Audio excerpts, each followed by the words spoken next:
Welcome everyone back for another episode. And we are back in the city of Riven, everyone. Congratulations, we have returned from the elemental plane of air, back from the home of Benjamin Barvis Buckley by using one of his scrolls that he had stashed away, coupled with the power of the eye that is still in Dogbreath's belly.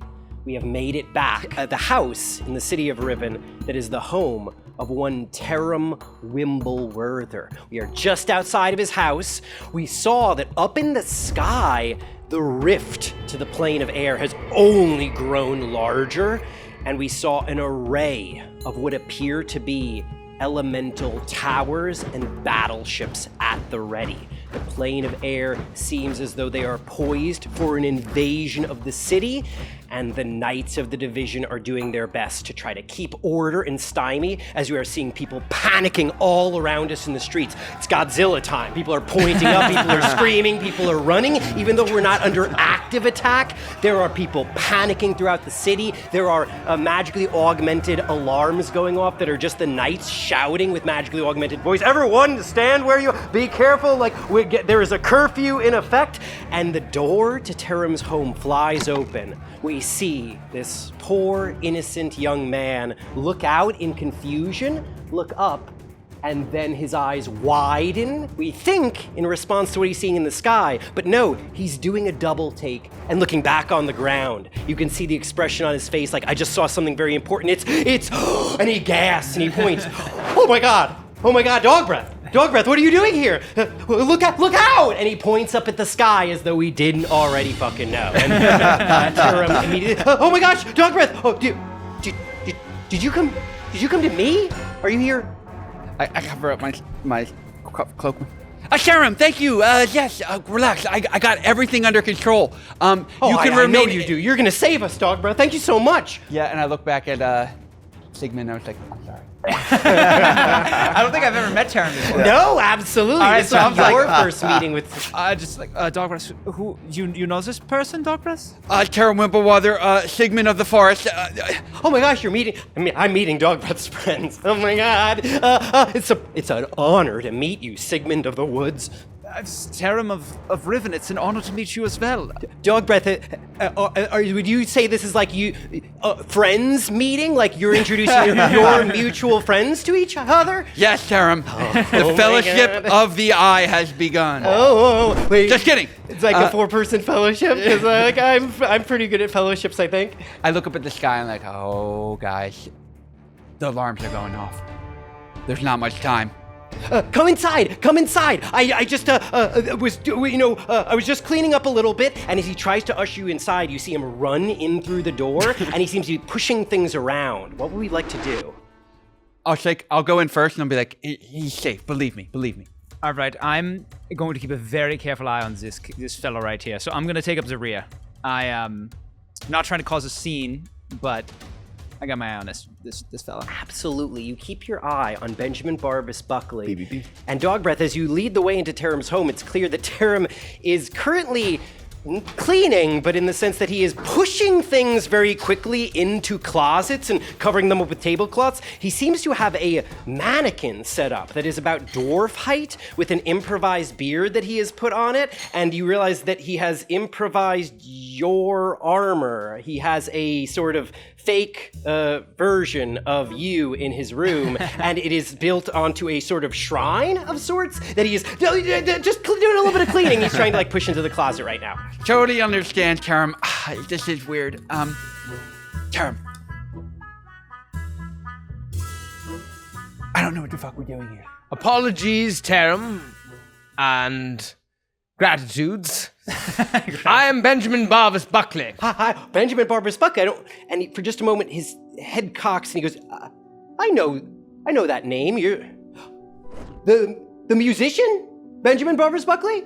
Indeed, the very same. Oh my God! And as opposed to just kind of fanning out the way he does with you, Dogbreath, he seems genuinely shocked and surprised. He goes, "By a tune, I have one of your music boxes. You're great. You're like the greatest musician in all of Riven. Wow." I humbly thank you. At this present juncture, I am not so much artist as much as aspiring friend.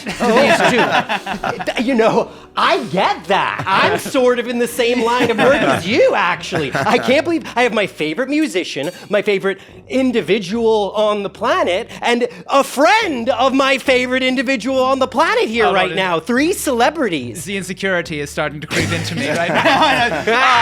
I say, well, I could talk to plants. But hey, Friedrich, what's up? And nobody can, I fucking hear what I'm saying. You hear Friedrich just slowly say, "Don't use me to try to," and you're just like cutting him off, and he just goes, "Well, I guess that's pretty cool, but like, have you like gotten to see Dogbreath when he's sleeping? Like, I always imagine he snores, but like, you would probably know best, right?" Totally. Usually I'm talking to plants when he's sleeping. If there's anything you've ever wanted to say to them, like, it wouldn't be a problem for me to help. Right? But like, he sleeps very peacefully, right? He couldn't care less about the plants. He just cares about Dogbreath. Now I hate Barbas even more. It is clear that the second favorite person on Earth would be the closest friend of Dogbreath, and so he does consider you a celebrity, but you're unfortunately not being appreciated on your own merits. I do say he is a great man, Taram. He, in person, is even better than the stories, and he's been a true friend to me. Well, you're all heroes to me. I mean, you two, obviously, but Benjamin, I have it somewhere around here, and he goes into the very closet where he was trying to tuck things away, and he comes out with this small silver cube. It has runes inscribed on every side, and he goes, I always forget, and he presses a button on the bottom. The lid flips open, and magically generated music begins pouring out. This is a recording, a true recording of one of your many productions, an incredible and one of your more popular songs is playing right now. My first smash hit. What was it called? What was it called? It was called... I was going to say the same thing. It was called To Bean or Not To Bean. Absolutely, 100%. There's even, as part of this music box, a little illusion that sort of comes with it, like a music video kind of, and there's this little holographic like beanstalk that grows up out of the box and like dances around a little bit. It is not a good rendition of a plant, in your opinion, Sigmund. But I would like Sigmund and Dogbreath to please make wisdom saving throws. Oh, fuck. As you see, I should have handled this earlier. Just sort of smile and almost kind of lapse into this rapturous stupor. That is a 15. 15 is not enough. Ooh. I rolled a 26. Okay. Sigmund, this is the best song you've ever heard in your life. You notice that there's something magical about it that is certainly playing upon your senses, but nonetheless, you feel sure that you have never heard a more beautiful song than To Be or Not To Be. And might I sing just a little bit of what is enchanting Sigmund at this moment? You know this recording so well that you're easily able to kind of like weave in and out, especially during the parts in the middle where you do like a little bit of a break and you're like, we've all been having a lot of fun here in the recording, and you kind of weave in your own harmonies with that. Show us. Yes. Growing tall, starting small, I love this song. to the sky, the bean grows high. Yeah. It is just a simple thing, and in the sky, a giant flings you back to earth. You just start bopping. You fall back to earth. I'm just grooving over here. Terms dancing with the box. To earth. You fall back to earth. And he loves it. While this is happening, I'm just pacing in the background, and they're just having like a really fucking awesome moment. I'm thinking, I gotta speak to Lunester, a tune. I didn't finish my spell with the tune. I'm looking out the window. The sky looks like things are... And then I turn back and I just see, you fall back to...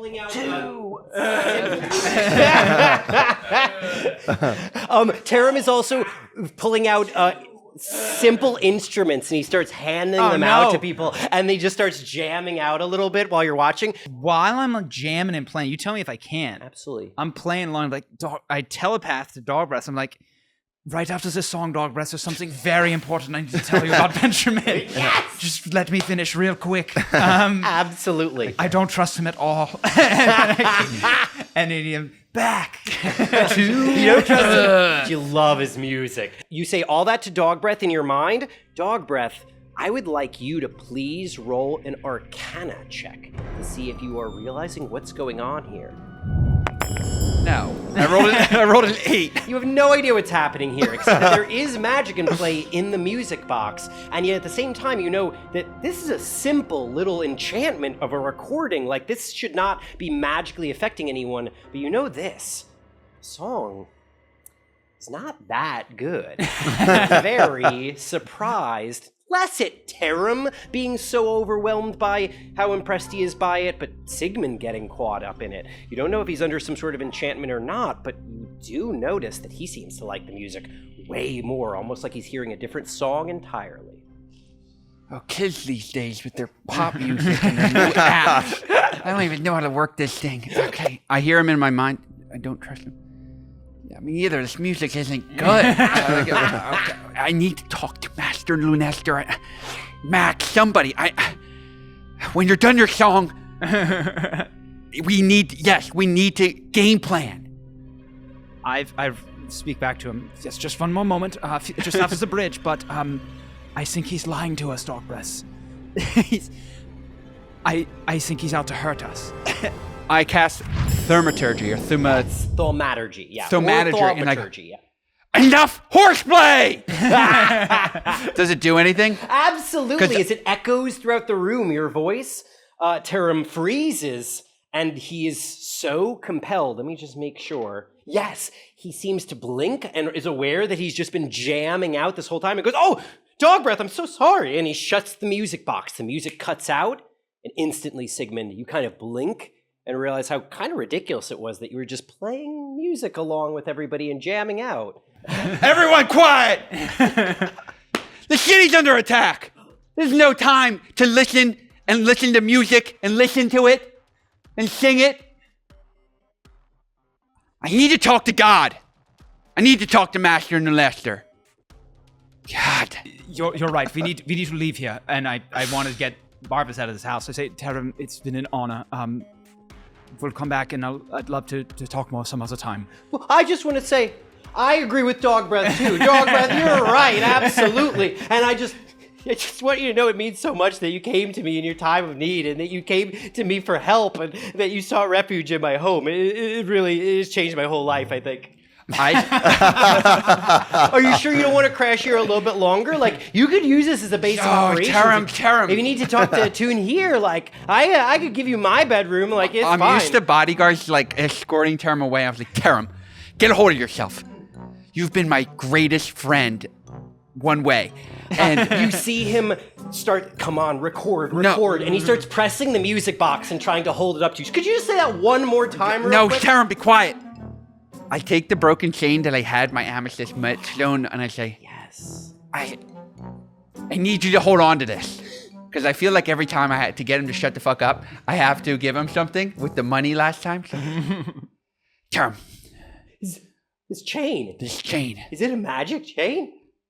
It is to me. And I give him, like, basically a rosary that's, like, stockpiled in the Toon's priest. Absolutely. It is just the chain that held your lodestone around your neck. It's like your religious beads, kind of, but it doesn't have any magical function, really. And he just gingerly takes it. You're trusting this to me? I'm trusting it to that guy right there. And I point to his little mannequin, and that's me. Absolutely. He just kind of kicks it back. I'll take care of both of them for you. Thank you, Taram. So much. Thank you, Dogbreath. This means he folds it over in his hand, and he just kind of holds it like Gollum with the ring and looks at it, and he says, I'll keep it secret. I'll keep it safe. Just for you, Dogbreath. Thank you, Taram. I look to these two. Let's get out of here, Dogbreath. I think I got a plan. I think we should speak to Mac. That's a great idea. We need to leave here right now. And then in your mind, I'll say, before we do, I do not trust Benjamin. We cannot take him to the Knights. Follow my lead. I'm just staring at Benjamin like, got it. 10-4. All right, let's get out of here. And I just want to get him away from Tarim. Tarim is going to put the chain that you gave him away in a safe spot, and you are able to get to the door and start getting out of here. what a great guy he is. Fantastic man. Onwards, friends. Of course. As I place my hands on both their backs. I want to, well, we'll see, without blowing the discomfort that I have with this, race ahead and get that hand off my back. I will let you actively roll your insight check. I roll a 6. With that 6 on insight, Benjamin Vargas Buckley, you just know that right now, Sigmund is in a hurry. You don't think he mistrusts you any more than you did a moment ago, but you know that he really wants to get to the bastion of the Knights of the Division. I don't know if I need an insight. I'm highly suspicious of this guy with his hand, and I know that he teleported us once before with an hands-on. So I will say, oh, Benjamin, I think, would you mind? I don't want to go back in there, but I seem to have left my spell pouch, I think, maybe on Tarim's bed. Would you mind grabbing that for me? But of course. And I'm hoping that he walks away from Dogbreath. If I need to roll a deception, I want him to separate. Go ahead and roll a deception check, and you may roll another insight check, Benjamin. Oh, fuck. Come on, roll a 1. What'd you get? Rolled a 1, but he has a +7. Benjamin Barbas Buckley, when he tells you that he left his spell pouch there, not only do you know that it's not there, you know that he's lying to you right now. I say, I'll procure your spell pouch. 'Tis no worries at all. And I cast a disguise self spell. In front of him, or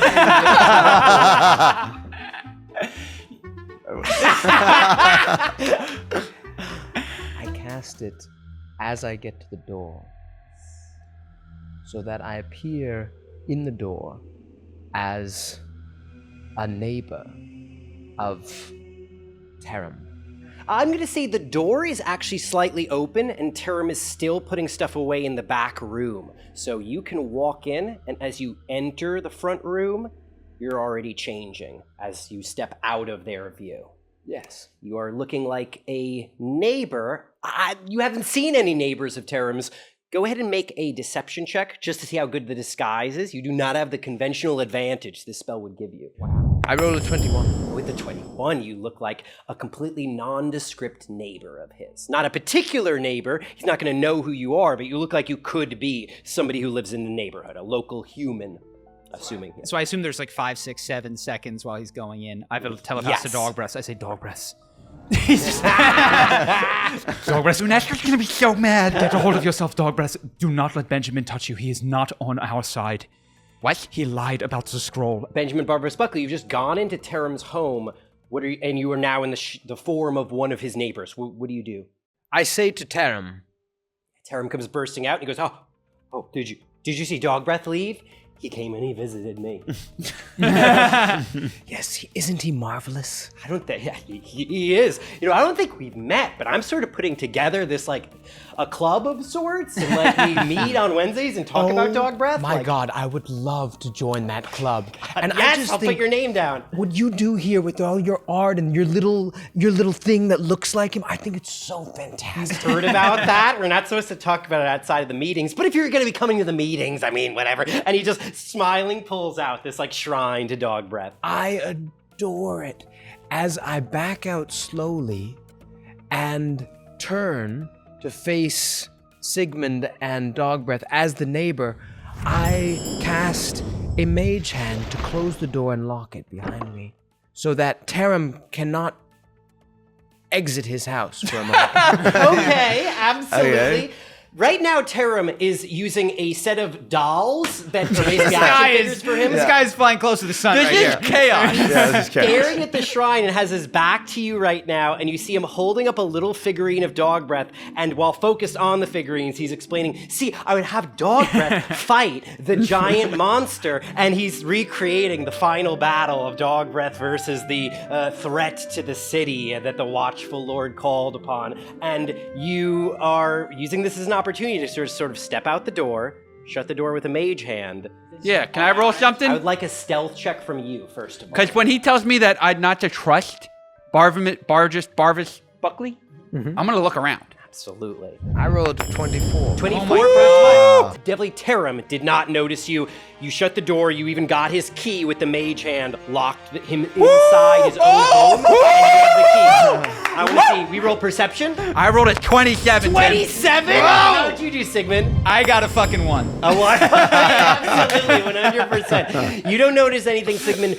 You do notice the figure who steps out and then locks the door behind him using a mage hand. You're welcome to roll an insight check if you want, but you can also apply logic to this situation. I look at the door. Buckley! And I look straight at him. What did you just do?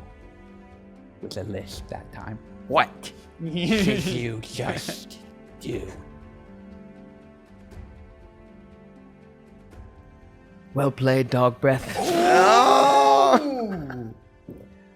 Truth be told, I don't trust anyone who is close to you, including your #1 fan. Can I hear Taram in the door? You do hear on the Yeah, other side of the I'm door. gonna kill you if you killed my Taram. I am the #1 fan. It's true. Hey guys, I think I'm locked in here. I'm here on serious business. You have 3 seconds to unlock that door Are you guys with talking your about me? mage hand. Fine, and I unlock it. Is this like an adventure? Am I part of an adventure? You unlock the door, and he comes falling out of his own door. There's like people scattering around. There are a few people scattered around, but their priority is what's going on in the sky, so they're not like, what the hell is going on here? I look around at the people. I say, I don't want to do this here, Buckley. What do you want to? What do you want from us? Let's put all our cards on the table, shall we? That is where we are going to cut. Yeah! To Tumpy. Yeah. Meanwhile, while we are having this confrontation, the three of us looking at each other, Taram on the ground looking up with a big smile on his face, and he whispers, I am part of an adventure. Meanwhile, in the sewers below the sewers of Riven, in a massive cavern secreted away beneath the city somehow, accessible only by a magical elevator, we find Tumpy being worshipped.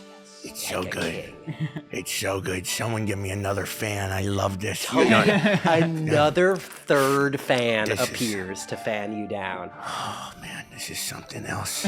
This is something else. Tumpy, you and your sister Tumpietta have been treated like royalty down here. These changelings seem to have known of you, to have even spoken to each other about the changelings who live and brave their fates on the surface amongst the other humans.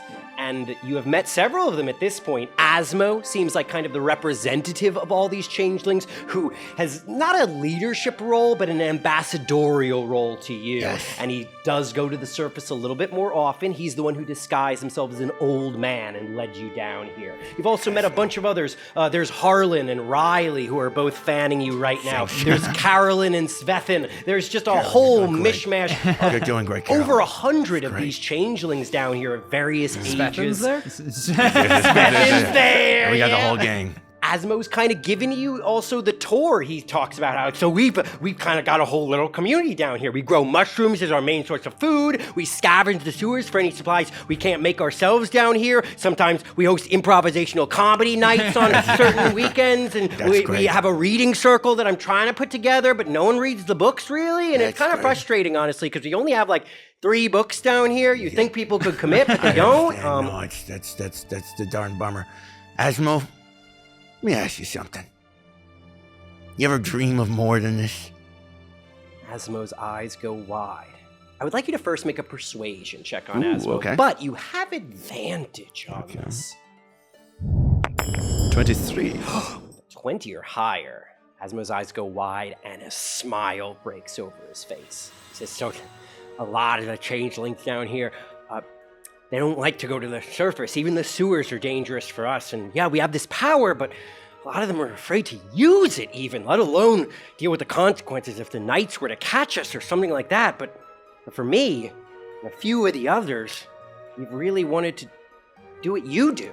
Yes. What you and your family do, and go to the surface. And I've done a lot of the scavenging, and there's a few others. Harlan, he does a lot of the scavenging. We've got a small team. But... Asmo, have a seat for a moment, would you? Mm-hmm. You know, for as long as I can remember, I've had to hide in the night. I had to lurk in the shadows. I had to connive and steal just to get respect. It's hard. But we've heard about your exploits. And I've had to hide who I am, Asmo, my whole life. And now I have my people. I have everything I ever wanted. I have my respect. I'm king. You are. But Asmo, you know what's crazy? Once you have it all, you learn that it doesn't matter. It doesn't matter at all. And you know what does matter? I see tears in his eyes as he says, and leans in. What? What, Tumpy? More power. Jaw just drops open in a Pikachu face. Much more power. Okay. And he leans in with a smile. I've learned something, Asmo. Huh? This is what I need. Oh. I gotta be king of it all. I gotta be king of it all. Really? Okay. I'm gonna be king of Riven. And you're gonna help me. Oh. You see him scared at first, but then you see his eyes Fucking amazing. I fucking love this. light up. And he goes, we wanted you to come down here, Tumpy, because the truth be told, me and some of the others, this is what we wanted to know. You're the ones who live on the surface, and we wanted to know what life was like, and now I feel like I know. And if you want more, then that's what I want too. That's my boy. Here's the plan. I need you to capture 6 individuals for me. He cuts you off and he says, wait, 6 individuals, you don't mean them. You can't mean the hands of Riven? All 6 hands. But Tumpy, they're the leaders. Most people don't even know they exist. Their headquarters are in the sewers, and that's half the reason we don't even go into the sewers, really. Most people are afraid because the hands, they see everything. They're like the knights, but they're better guarded. Asmo, under my supervision, you're capable of anything. Trust me, we can do this. You said you wanted more. I do. I guess you know best, Tumpy. I guess this is how we do it. And before your eyes, he starts to shrink a little. And he grows curly brown hair. His skin darkens and becomes less pebbly. He turns into Mother Augusta, one of the hands of Riven. Son of a bitch. Representative in the hand of Riven. Bad people in our of the squad. fate of the We got two. some bad people in the squad. Yeah, clean house, dude. Drain the swamp. And then with Asmo's own voice, he just says, I think we've got some leaders to hunt then, sir. And that will bring us back to the streets of Riven, where we were just gonna lay our cards on the table. I am capable of deception, as you can clearly see. And I am also capable of perception. Sigmund, I have tried to be a friend, albeit pushy. I know you don't trust me. So let us clearly state where we stand. Let us, and why did you really take us away from that Kraken? And what do you want with Dogbreath? Answer honestly. Your life depends on it. I say, do not lie to us, and I am going... I need a 6th spell. Okay, I've got it. I'm not going to tell you what it is, but it's... Go ahead and make a nature check just to see if you know what spell he is readying. Roll a 10. 10, you do not know what spell nor what I'll give you a level hint, of it's spell green he is readying. and black. What? Tell us. Barvis? Buckley? Is your real name? You ready your spell, I ready mine. But I shall only do this if it comes to blows, and I hope it shan't. My true intentions are as follows. I wish to kidnap Dogbreath.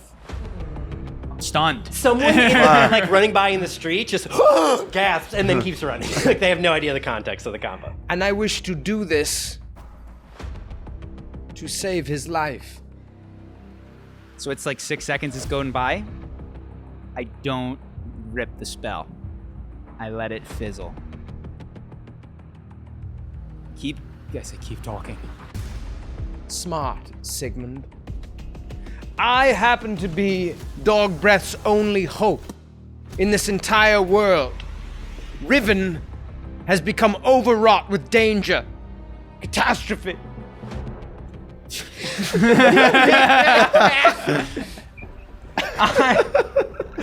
Sorry. I'll kill you! Yes, you would. And perhaps you should. It would ease the pain. For the road ahead is paved with terror. Kill me now! Or unleash that scroll which would have told Dogbreath's future. That scroll would show you clearly that he must be kidnapped. He must be drawn through a ringer so that his life can be saved, so that his powers can be used. Am I lying? Test me! Benjamin Barvis Buckley, I would like you to roll either a persuasion or deception check based on whether you are being honest or lying. What is your insight, Sigmund? +4. 4. Okay. And Dogbreath? +9. Okay. What did you get on your... What did you get? On my deception, I roll a mere 26. Oh! Okay. Wow. Sigmund, you know he is completely telling the truth. He is trying to save Dogbreath's Wow. life. Wow. But Dogbreath, you can tell there's something he's not telling. Wow. He does seem to be being honest about almost everything he has just said. There is just one small detail that he's not telling you everything about. Wait a second. If you are telling the truth, Buckley, then this scroll says his future. It'll say what you said. What do you mean this scroll says my future? Dogbreath, we were... He lied earlier about what the scroll was. He said that it was dark magic, but I'm not great with spells, but... Let me see the scroll. I pass it to Dogbreath. I cast Mage Hand and slap it out of his hand. I would like you to disadvantage roll a religion check to see what you can learn about the scroll I don't know if as that's- it's yeah, that's knocked crazy. out of your hand. That's a crazy fight. Amazing. I cast Blight on you, level 4. I'm as soon as he slaps the scroll out of his hand. All right, let's do this in order. I'm attacking. First of all, you make your religion check with disadvantage. You're gonna die. 10? I'm also going to kill him. Okay, absolutely. With a 10, all you know is what we already knew is a very powerful spell. It's right there. You unroll it. You can tell this is the most powerful spell scroll you've ever seen in your life. It is technically, I'd say with a 10, you know it is kind of divine magic, you think? My eyes widen as I go. Then I would like you to make a dexterity saving throw as he tries to knock it out of your hands. 19. 19, you hold on. He knocks it down like a newspaper, but you're still gripping either side of it, kind of. Then you unleash a blight spell against Benjamin, Yeah. is that right? Con save 16. You 6. see this wave of energy. So I reconjure another green and black thing, seeing that he's slapping, he's casting spells and shit. Can I cast a counterspell? You absolutely can counterspell this as a reaction 100%. Then as soon as this wave of green and black energy leaves your hands and begins propelling towards him to just drain his life energy, it looks like it's forming tree-like roots that are trying to reach towards his body, and then you just unweave the magic. Have you gone mad? You wish to cast a spell like that? I was just doing a flourish. Do the wells of mistrust run so deep? Do not cast any more spells. Dogbreath, what does it say? Cool it. Read it. Read your demise. Well, I rolled a 4, so I got a 17, Tim. Okay, with a 17, you know two things. First of all, this is a 9th level divination spell on this scroll. You do not know exactly what 9th level spell this would cast, but you do know that it is specifically engineered to predict your future, Dogbreath. This was definitely made by either the Prince of Owls or more likely some of the powerful diviners that work with the Prince of Owls or worked with him before he was a monster in the plane of air. So you think air priests, probably serving the Prince of Owls, were the ones who made this particular powerful divination spell to find out about you. They made this months ago, as though already months ago they were wondering about you and your future. Cast that spell. Cast a spell. I opened the dates. I said, Yes. Let's read my demise. Yeah! Absolutely. Cast that spell. Dogbreath, you begin channeling the power of the scroll. You see the words begin I am lifting emboldening off. Bond first. Boom! That's a new one. Absolutely. You cast your emboldening bond. We see. I only give it to Sigmund and Taram. And just somewhere Taram just like looks up. I feel I'm dynamite right now. And he starts like playing with the action figures some more.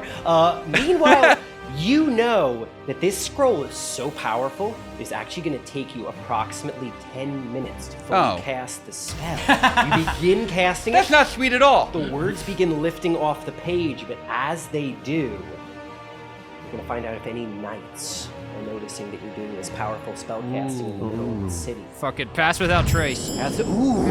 Interesting. You cast Pass Without Trace, and for just a moment, suddenly it's almost like a fog, and like the shade of a nearby tree seems to suddenly alter, even though the sun doesn't move. So the shade of that tree is covering us up. A fog is beginning to rise up around us a little bit. You are a little more hidden. Me and that is gonna make it a Dogbreath, little but harder. not Buckley. I want with that. As you get a little bit of cover from the Pass Without Trace spell, We're you still see his.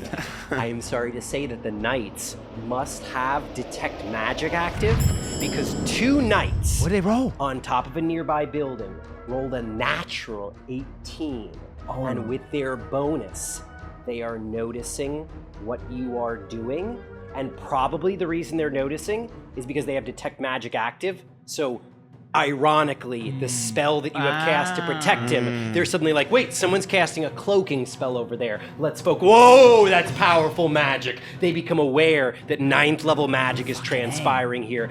And one of the knights shouts, you down there. They don't seem to recognize, they do not recognize that it's Dogbreath, and say, you there, stop what you're doing. These are just 2 like beat officers, it seems, who are up on a rooftop keeping an eye on civilians from above and seeing what's going on with the rift, and they begin to draw wands and point them in our direction. What would you like to do? I would like to scream at Dogbreath. If you read this spell and know, you will not be able to go forward with what you must do, which will destroy our world as we know it. But if you wish, then by all means, I'm with you. I cast a disguised self, portraying myself as the boss of these guards. You would know that the Knight Commander Matthias, a very public figure, you would know what his armor looks like. You would even have a rough idea of his facial appearance. You cast Disguise Self and suddenly... Let me just see if they saw well enough. No, they did not see. They knew that spellcasting was happening. They didn't see the exact people kind of, oh, but Benjamin, you weren't. No, even with that roll, they didn't quite notice Benjamin. Since he wasn't under the spell, but he was kind of off to the side a little bit, they suddenly turn and they do a double take. Knight Commander Matthias is right there. And as you say this to Dogbreath and then turn up to them, what do you say to the two knights as their Knight Commander? Do you wish to lose your jobs? We're casting powerful magic to protect the city! Fools! I'm writing this up. Yeah, Take out a quill. Roll deception with advantage against these guards. 22. 22 is just enough. With a 22, even with his natural 19, this guy only had a +3 on insight. And so just barely you are able, he's like, is that the Knight Commander? Sorry, sir. And you can tell he's just like, why is he so weird? Sorry, sir. Apologies. We're going to keep an eye on the rift now. We're back on duty, sir. And they understand now that whatever is happening is under the permission of their Knight Commander.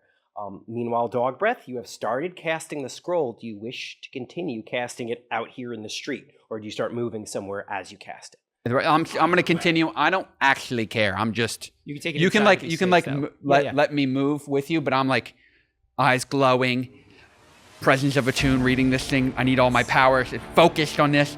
You're starting to form like magic circles all around you, like your eyes are glowing and start to almost like quantum reverberate, so there's multiple pairs of eyes all around you now. You are clearly doing powerful magic as they guide you along. Dogbreath, I would like you to please roll a d20 plus your wisdom modifier to determine. This spell is a 9th level spell that you do not inherently know how to cast yet. And this is going to be the roll to determine whether you can successfully cast this scroll without a mishap. And I rolled. Woo! 19 to start. Absolutely. Already going to do I'm going to keep going though, Tim.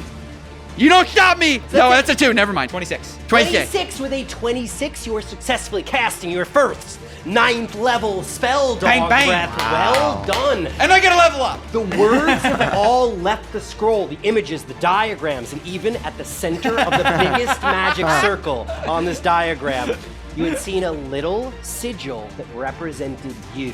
And as that diagram, a complex 11-pointed star lifts off of the scroll and grows bigger and bigger. The rune at the center of it that represented you lands on your forehead, and the magic circle surrounds you now. There is nothing left on the scroll, and it burns up, but you are about to learn your future, Dogbreath. And that is where we're going to pause us right now and go back to Tumpy. But Tumpy, down in the caverns below the sewers, you see that Asmo has gathered a team of elite individuals. The scavengers, he calls them. My scavengers. Do you all know the mission?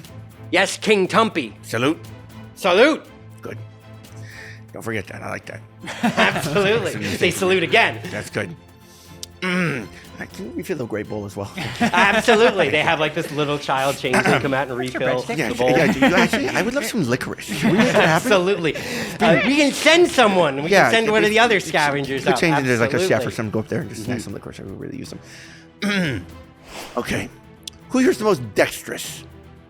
One of them steps forward. It is Riley, actually, and Riley just sort of grins. Riley seems to be missing one of his eyes. He has an eye patch on, and he just kind of grins and does this. And like Wolverine claws in between his knuckles, he's got all of these thieves' tools sticking out.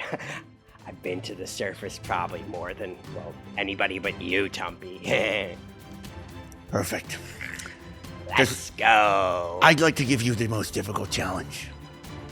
All right, he seems to do this, and with one single motion, pockets every one of the thieves' tools simultaneously into his utility belt. And he goes, all right. And he looks at the others. What's the job? Can you remind me the six real quick? All six of the... All six of Yes. the members of the Hands of Riven, as the changelings down here are aware of, would be, first of all, Sula Silvertree, who represents the rich people, Ansel the Red, who represents the magically interested and magically inclined members of the city, Mother Augusta, who represents the faith of Attune, Knight Commander Matthias, who represents the Knights of the Division, Commander Ventheris, who represents the military, and then Labyrinth, who represents the voice of the people. I want you to take over Lady Sula. Someone with your dexterity and ability to steal might upset her in a way that maybe you could bring her to the sewer and sort of just hold on to her for a little bit. Like, she might want to follow a string of crimes, maybe, and That's investigate. my toad. Yeah. Let's just sprinkle a few breadcrumbs for her to follow. Yes. Perfect. Brilliant idea, That's sir. all- And when he thank you. says that, all the other changelings, brilliant idea, sir. Yes. Sir, Yes, you've thank you. got the best ideas. Yes. Would you guys like a grape? And Please. immediately Asmo says, yes, sir, like to establish his dominance over the others. Yes, sir. Thank Very you, good. sir. Very good. And the licorice. I'm just curious about the timing on that. But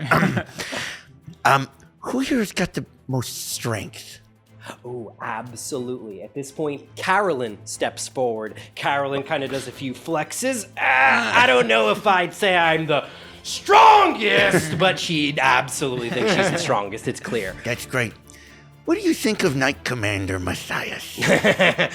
I think we all know what we think of Knight Commander Matthias. And immediately, all of them begin, boo, boo. It is clear the Knights of the Division are public enemy, like they are the boogeymen that the changelings have been talking about. Say, why ever don't we since they use set up those muscles for good?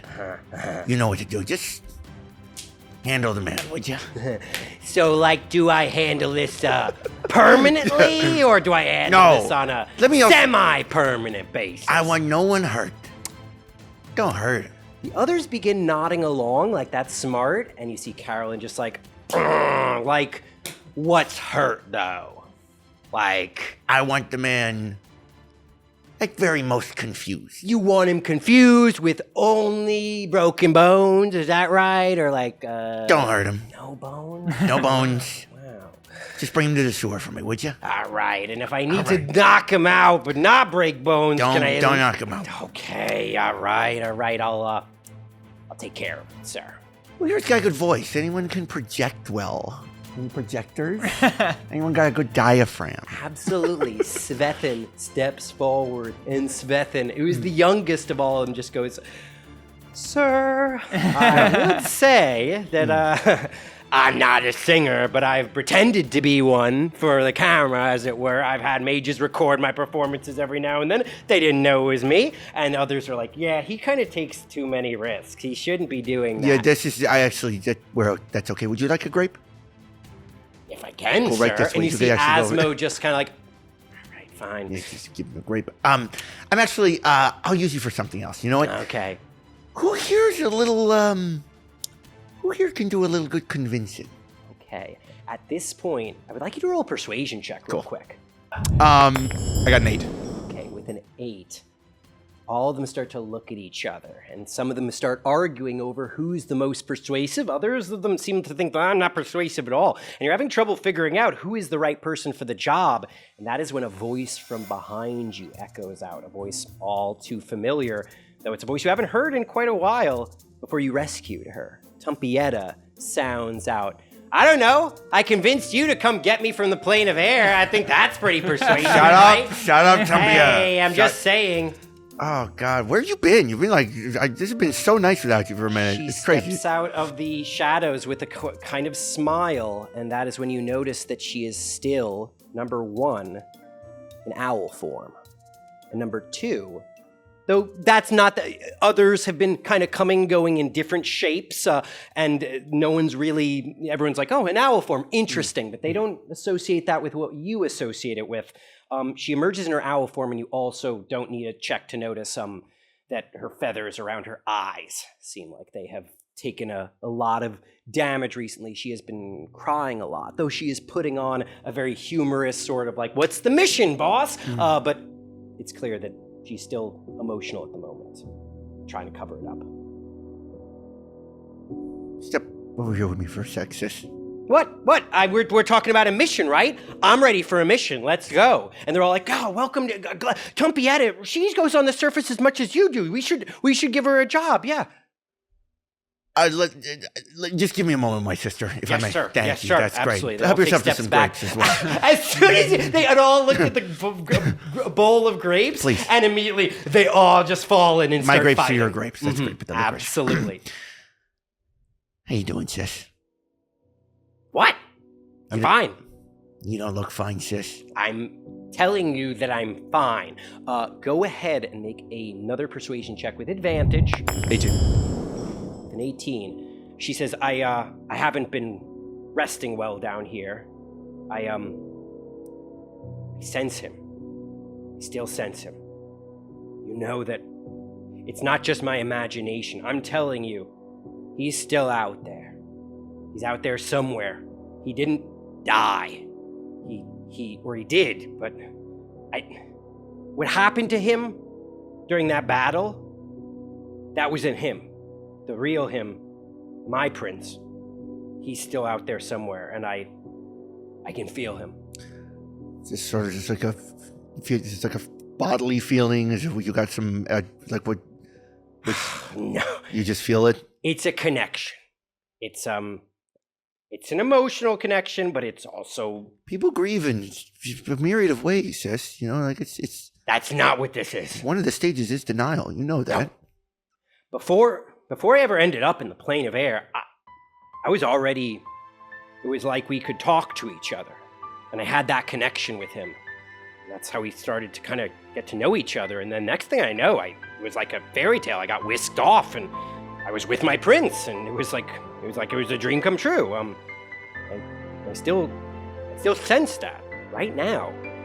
It's like he's not gone. It's like he's gone, but it's like when he was in the plane of air and I was here. It's like he's far away from me, but I still feel him. Okay. Well, that's very hard, sister, and I just want to let you know that I'm here for you. And I'm also now going to be busy for a couple weeks. But just if you need an ear to talk to, this sounds very difficult for what's going on here. Well, what I need is, I need a distraction, if I'm being honest. And you're doling out missions to all of these, I don't really know who these guys are, or like whether we can really, they love us, they love you, I get it. Like we can use them, we can trust them, but like, do you trust them more than me? Give me something to do. Give me something to take my mind off of this. All right, sis. Fair enough. How you feel about dwarves? I've been a dwarf. She changes into a dwarf. Easy. Yeah, that's pretty good.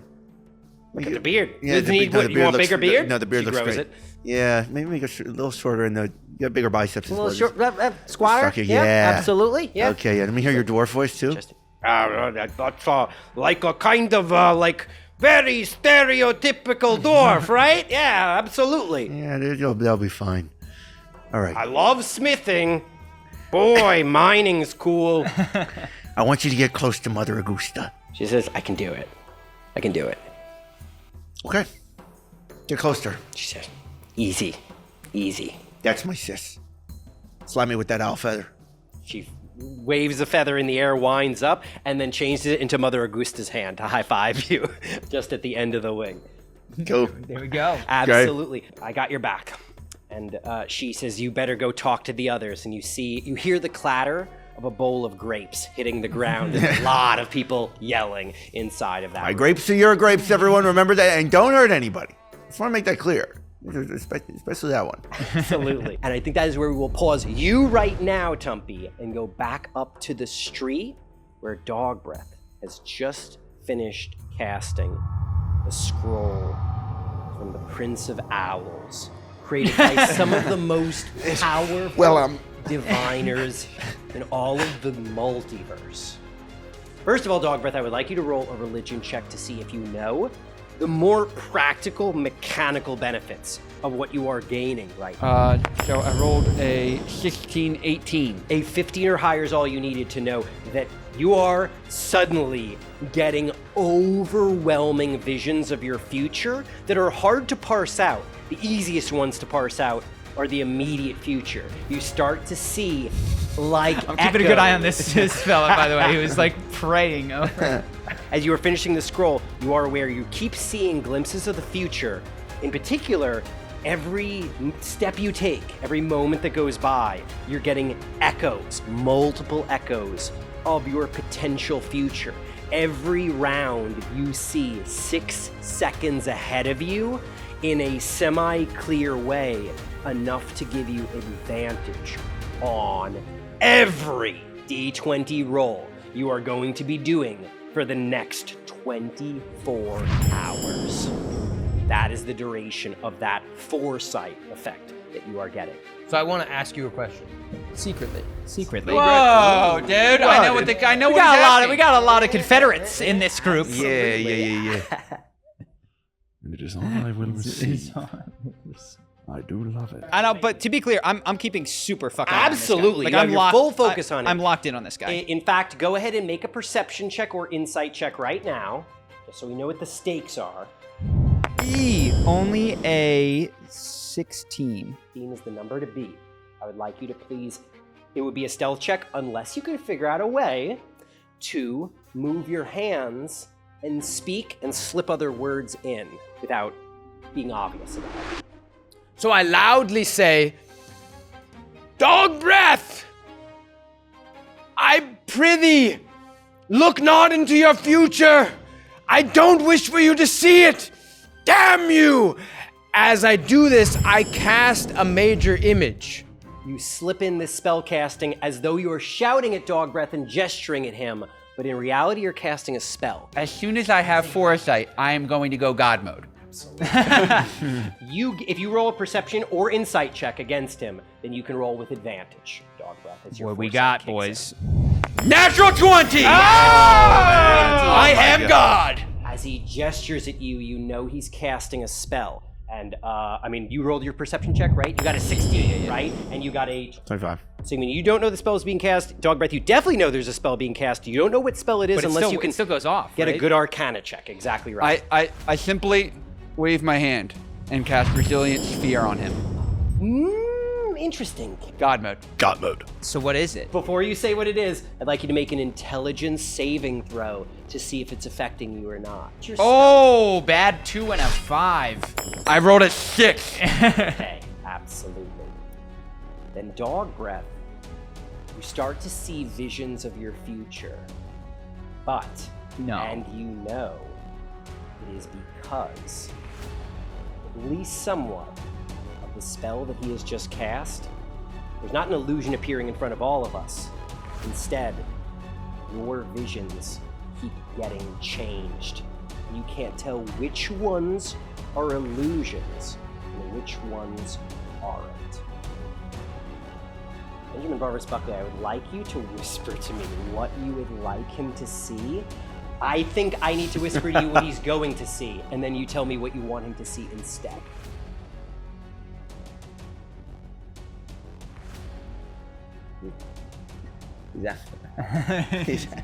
Got it, that's perfect. So, as you start to get glimpses of the future, first of all, I would like you to make an insight check, just see how many glimpses of your long-term future you're getting right now. And synthetic 20. Synthetic 20, perfect. You're gonna get 3 clear visions of your long-term future. You don't know how far or in what order even they're happening. But in addition to seeing like 6 seconds ahead, you start to get barraged with overwhelming visions, and you can parse through. First, Sigmund, in grave danger. Flames seem to be surrounding him, and then Benjamin Barvis Buckley swoops in on the back of his tablecloth, comes swooping in and saves Sigmund's life. You're kind of in the corner of that image, so it applies to your future, but it's what you see. It's what your dog breath was focusing on in that moment. Then you see another vision. You are able to see yourself standing in front of an eye. It is an eye bigger than any building. It's bigger than the temple of a tomb. It is above you, and you are standing in front of it, as though it is a massive doorway. The iris of the eye looks down at you, and it says into your mind, "Come." The vision ends, and you get one last vision. You're dying, dog breath.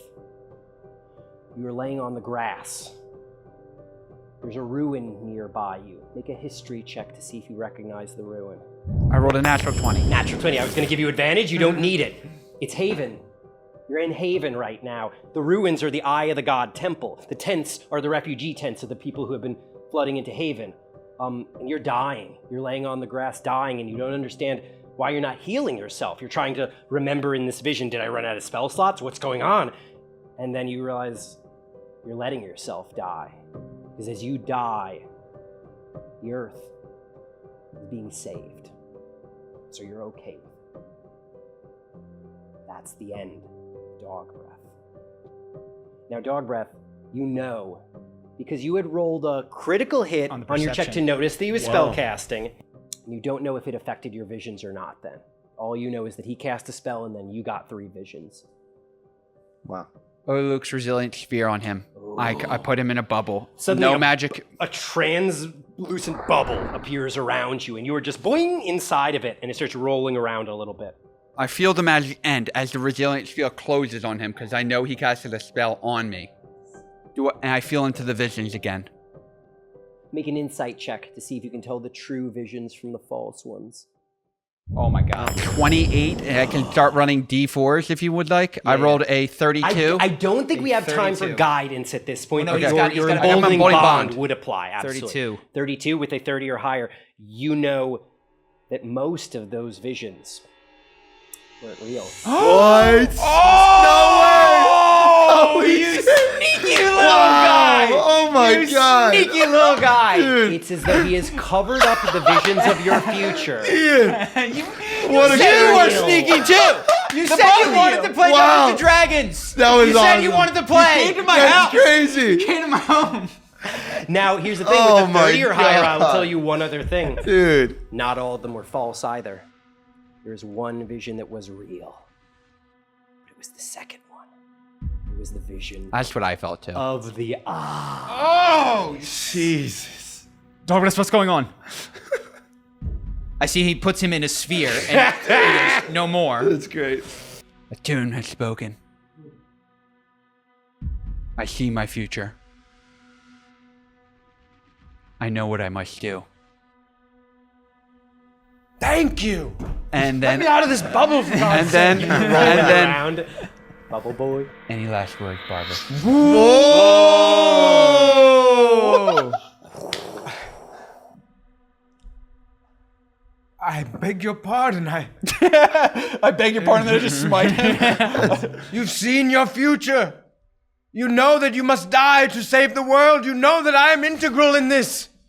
I also just want to say, Benjamin Barvis Buckley, you hear a voice in your mind that you do not actually hear speak to you this way on a regular basis. Yes, you get visions. Yes, you get ideas and dreams. You hear a voice in your mind.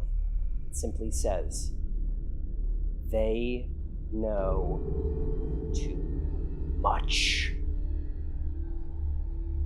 And you know the implied threat.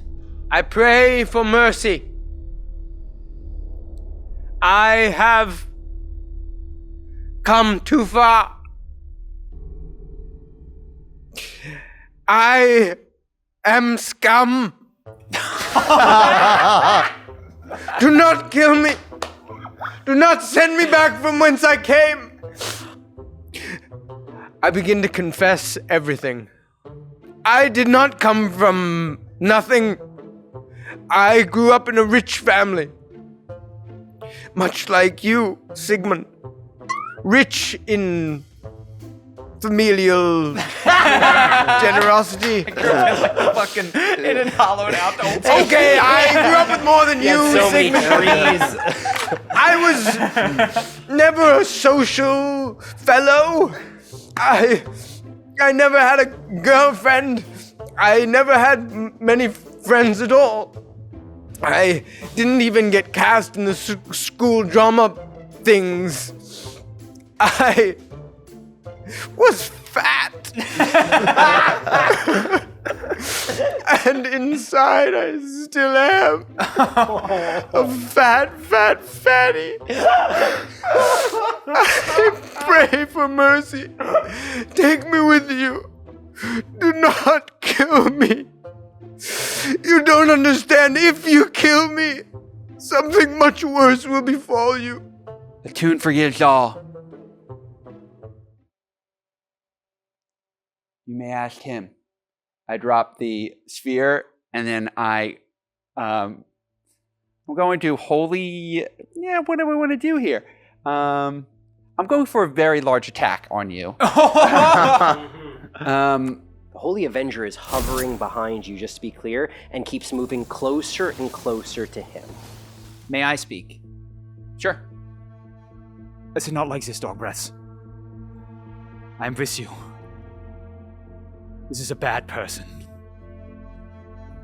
But this is not what we do. Take him to the Knights, interrogate him, find out what he knows. But you're better than this. I see into the future. I can take him to the Knights, and it's okay. Roll an insight check to see if you can figure out how that would go. If you bring him to the Knights, you explore that. You're like seeing all the possibilities laid out in front of you. You try to like focus. Where's the path where I bring him to the Knights? 23. 23. You see the bastion of the Edge, the headquarters of the Knights. It shakes. There's an explosion somewhere in the prisons below. And smoke rises up. And you see a figure on a tablecloth fly away. He could get out. At this point, you get a call in your mind. Is anyone there? Hello? Absolutely. What's going on? Tumpietta's like, flip it over. Flip it over. flip it I'm to the other just kidding. side. It's a sphere. I know. There's no top. Oh, it's a sphere thing. Okay. It's like the iPhone, sort of. But it's modern technology, so great. Don't hold your head like this so you don't like look. It's going to be looking at your But I chin don't see from anything. below. I just see static. Am I supposed to see static? You like hear all this? So I just see static. And I invented static. People don't know that. I invented it years ago, and they took it from me. Just let me They hold it. totally I should be okay. attuned to it. Come on. Dogbreath, out to Sigmund, you. hello. Tumpy. Oh, it's The image keeps rotating. Can you hear as me? Tumpy Yes. turns it. Dogbreath. How are you guys safe? Last I saw you, there was a lot of things going on. A lot of things. And I had to get out of there to save my sister. You know, I'm a great guy like that. And I saved you as well, and you remember it, I'm sure. So Yeah, strongly. great guy. You see her poking her head into frame. Excuse me. But What you did was heroic. thank that you. suggestion to drop. Thank you very much. Well, it's just been, so much has happened. And I think a lot of great things are going on, and I just wanted to make sure you guys are safe. I drop the spell, and I say, the tune says you must be at peace. And I bang my hammer on the ground and cast Toll the Dead in his brain. As you slam the ground with your hammer, the ground itself seems to ring out like a bell, as though you are striking not the street, but a massive gong. The echo reverberates again and again. Bong, bong, and with the third bong, Benjamin Barvis Buckley, Save. I need you to make a wisdom saving throw. Top left. Good luck. Well, luckily for me, I roll a 1. I rolled a 21. You shake, and as you shake, with the gong bell sound echoing around you, you see your flesh beginning to turn black as your veins seem to be rotting within your body. You will skin serve is me cracking and in the withering. afterlife. Oh my god! You're growing skinnier. Wow, dude. Everybody in the party's screwed. It almost looks like you're turning undead. That's not what's happening, but it looks like it. All right. I'm not okay with this. Dogbreath, don't do it. Stop. This guy lied to you 15 for like 2 hours. I know, Dogbreath. The knights are right there, Dogbreath. We can put him in jail. I don't kill people who lie to me. At this point, I'd like to make a phone call. Yes, absolutely. How do you use this thing? Is this? Tumpy is Just trying hang to on. hold the Farseer's orb. You gotta rotate it this way. Listen, you're holding it wrong. You're holding it wrong. Modern technology. Flip it over. I've invented a lot I'm of just things. kidding. But I would It's have a made sphere. sure You don't flip it over. It's a sphere. Well, that's very good, sister. Is anyone there? Does that hear me in your head? Is anyone there? I don't. What the hell is? Tumpy. Suddenly the- you can see all of this transpiring. What the hell is going? Tumpy, where are you? I need you. Where are you? Please. Dog breath. It seems like he's got his hand out, like he is causing Benjamin Barvis Buckley to wither away. Sigmund, you have to get away from Dogbreath. He's going to kill you. He's killing people around you. You're oblivious, which is a great word. I've used so many big words. You wouldn't believe it. I'm saying words you wouldn't understand. You're oblivious. You're not safe. You have to escape. Look at him. What is this? He's torturing people in front of you. I start to back away. Does he still have this eye in his belly? Dog breath. I've always had the eye in the belly. I just put The it out eye now for was a fact. shut Okay. on your belly, but as you begin to torment Benjamin Barvis Buckley with this spell, the eye doesn't open, it just kind of flickers a little bit and keeps flickering. Inside, you can see the iris rolling around people. Tumpy, fuck. You fall. I look at Benjamin. I cannot be part of this. And I walk away. The knights have not noticed this transpiring yet. There are like just two random people who just seem to be in a panic, being like, something's happening over there, but they're running away. You are backing away. As I go away, I speak to Friedrich. I say, Friedrich, I was wrong. I should not have left home. I'm sorry, Carl. I'm sorry. I didn't know what I was doing. I'm sorry. And I hear him dying back there, but I don't like him, but I'm not this. And I don't tell the knights. Tumpy, where are you? I'm in a safe place. Do you need safety and other Please, things? I've got grapes. I've got licorice. Thank you, by the way. That's so The good. licorice has arrived. It's so great. And if you have any gumdrops or sort of, I would love some. Maybe a lollipop. I say, Tumpy. We make our own gumdrops. It's just. It was nice, Tumpy. It was a pleasure traveling with you, but I need to go home. I'm not supposed to be here. I'm sorry. I've got to go, and I if I can, I close the connection on my side. Ooh. Tumpy, technically, You don't have to listen to me. make a wisdom saving throw if you're shutting it on your end to see if you can keep scrying on this. Yeah. 27. 27, the connection gets cut, and all of a sudden it goes staticky. What the? Tumpy starts slapping it. I walk up to Your a technology is trash. You're causing wars for bad technology. Let's wander around down here and see if we can get a better signal. Maybe it's the sewer Okay, thing. I'm wandering. I'm trying to gather myself as I wander away. My friends are so dramatic. They're so dramatic. It's crazy. I feel myself losing strength in pretty significant numbers, and 3 words keep emanating from my lips as I see Sigmund walking away. Torture is reciprocal.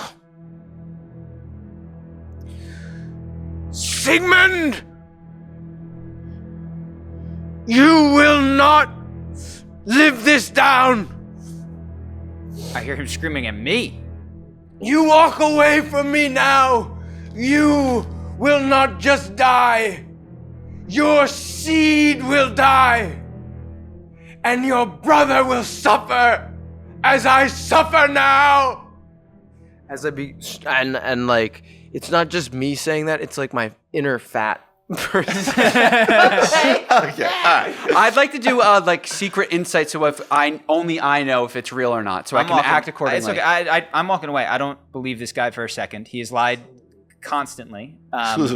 Exclusively, almost, some would say. Dogbreath, you can roll an insight check with advantage for seeing the future. I ain't coming back. I got a 26. I look at Friedrich, and after he says this, I'm sorry, Friedrich, I'm not a hero. And I keep walking away. But if it's the last thing I do, I will hunt you, Sigmund, from my death. I will hunt you, and I will make you watch as Carl suffers. Jesus Christ, bro. I end him. I drum him. Kill him. Yeah, kill him. You hear him shout this after Dude, you, and dude. The most notable thing is, of course, that he is taking this out on you, Sigmund, and not Dogbreath. I want to cast him at Dogbreath. Yeah, what do you say to Dogbreath to mock him? I'd say, oh, Dogbreath, you watch me die. You, a man of attune, who loves the divinity so, you watch me die, you, with your puny eye on your stomach. Your puny eye, which is nothing compared to the eye that will rule you. As he says that, Dogbreath, I would like you to make a wisdom saving throw. With advantage. Natural 20. It'll be the same. Okay, absolutely, Jesus 100%. The got it, eye you just got it. tries to open, but with that critical hit, you lull it back to sleep. The eye on your chest, on your stomach. Yeah, of course. I'm like, who is this? Yeah, wait, what fucking happened to psycho? this character? Yeah, got it. Okay. Everyone wants to do the heal. I want to do it too. You take control of the eye, and you are unaffected by the vicious mockery spell that was cast upon you. And then I do like another 15 points of damage, I think I rolled. And I got to another- keep killing you. Yeah, another sorry. toll of dead. You strike the ground again. He says, last chance into your mind. Sigmund's backing away. What do you do? Does Friedrich You hear speak to me throughout this? Friedrich, into your mind, says, you can be your family. Ask them the truth. This is not what you were expecting from Friedrich. You do not know what he means. In fact, roll an insight check on Friedrich real quick. Nope. 9.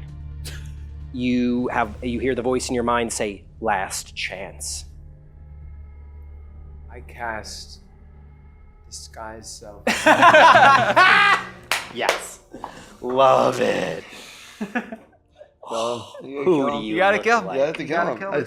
Cast Disguise I love Self. this character. I loved him. To the very end. Benjamin Marvis Buckley. I'll never forget him. As an actor. Actor, professional. I pose as an actor with a skull. And I say, almost for myself, knowing I think the end is upon me.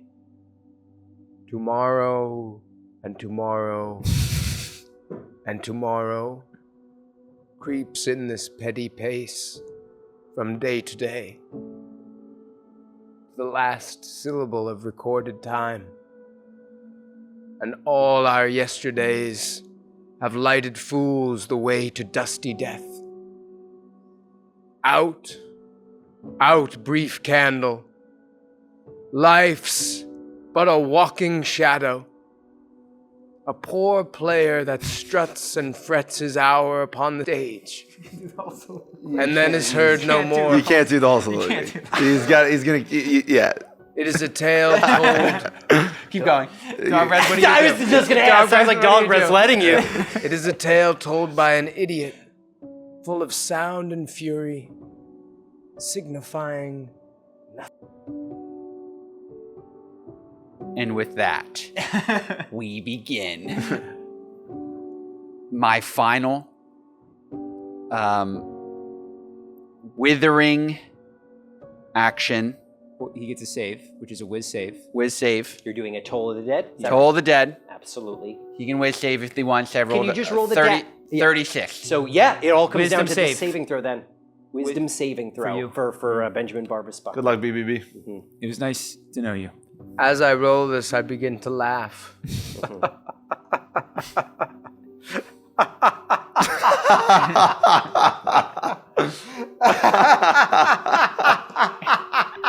Your hands are withering away.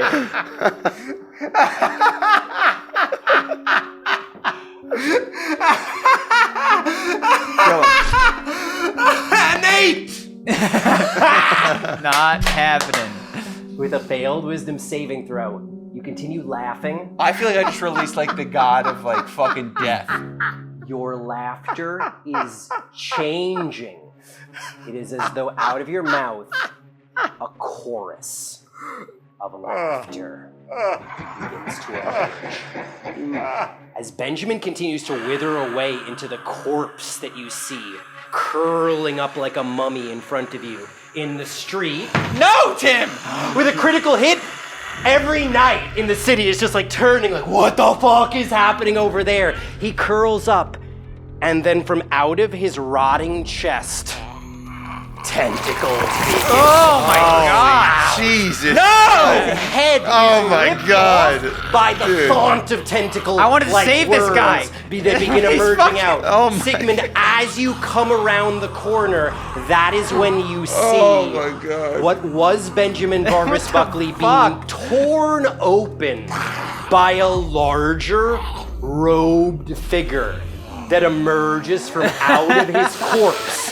It looks like a robed version of Benjamin Barbas Buckley, but where his flesh and horns were, instead he is made entirely out of writhing, tentacle-like worms that seem to spill over each other, crawling and interweaving and combining to form limbs and a head.